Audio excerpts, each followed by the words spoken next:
মুজিবুর রহমান ভূঁইয়া রাকিব ২৭তম বিসিএসের প্রথম ফলাফলে উত্তীর্ণ এবং বঞ্চিতদের প্রধান সমন্বয়ক হিসাবে আজ বর্তমান সরকারের কাছে আবেদন জানাই এই দেশের ছাত্র জনতা এবং শত শত শহীদদের রক্তের বিনিময়ে যে নতুন স্বাধীন বাংলাদেশ নামক রাষ্ট্রটি পেয়েছি সেটির যথাযথ ব্যবহার করে আমাদেরকে নতুন স্বাধীন বাংলাদেশের সেবা করার জন্য দ্রুততম সময়ের মধ্যে নিয়োগ দেওয়ার জন্য আবেদন করছি। আপনি আপনার প্রতিক্রিয়াটা বলেন।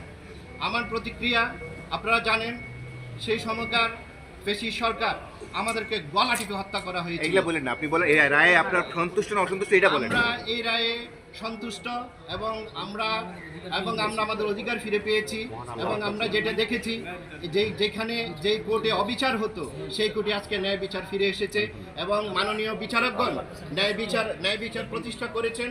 আমরা আশা রাখছি এর ধারাবাহিকতা থাকবে এবং আমরা আমাদের অধিকার অচিরেই ফিরে পাবো এবং নির্দিষ্ট সময়ের ভিতরে নিয়োগ পাবো।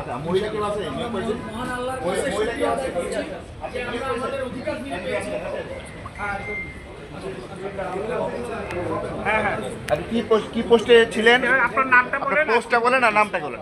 আমি ডক্টর মাসুমা ২৭ বিসিএস এর প্রথম ফলাফলে উত্তীর্ণ হয়েছিলাম।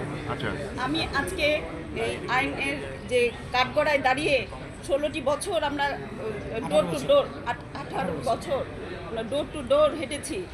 আজকে যে রায় পেলাম আলহামদুলিল্লাহ, আল্লাহর কাছে শুকরিয়া আদায় করছি এবং অন্যায় করব না। আমরা কখনো অন্যায় করব না, যে অন্যায়ের আমরা শিকার হয়েছি। সবাইকে ধন্যবাদ। Thank you. এটি এই ১১৩৭ জন বিসিএস উত্তীর্ণ প্রার্থীর পক্ষে ছিল। সেই রায়টি বাতিল করে লিভ গ্রান্টিং ছাড়া যে রায়টি ইতিপূর্বে আপিল বিভাগ দিয়েছিল, আজকে রায়ের মাধ্যমে সেই রায়টি বাতিল হলো। অর্থাৎ আপিল বিভাগ আজকে পূর্বের আপিল বিভাগের দেওয়া রায় বাতিল করলো এবং হাইকোর্ট বিভাগের যে রায়ে এই ১১৩৭ জন ব্যক্তির চাকরি ফিরে দেওয়ার ব্যাপারে নির্দেশনা ছিল সেটি পুনরুজ্জীবিত হলো। অর্থাৎ আমাদেরকে মনে করতে হবে যে হাইকোর্ট বিভাগ যে রায়টি দিয়েছিল সেই রায়টি হচ্ছে এই ২৭তম বিসিএসের উত্তীর্ণ পরীক্ষার্থীর ১১৩৭ জন্য প্রযোজ্য হবে। ঠিক আছে। অ্যাগেনস্ট অল অডস একটা আনফ্রেন্ডলি এনভায়রনমেন্টের মধ্যে আমরা এই মামলাগুলো তখন করেছিলাম, কিন্তু আজ এই রায়ের মধ্য দিয়ে যে ন্যায় বিচার প্রতিষ্ঠা হলো, দুটো জিনিস পরিষ্কার হলো। সেটা হলো যেটা আপনাদের আগেই বলেছি, যে বিচার বিভাগের মর্যাদাটা সমুন্নত হলো।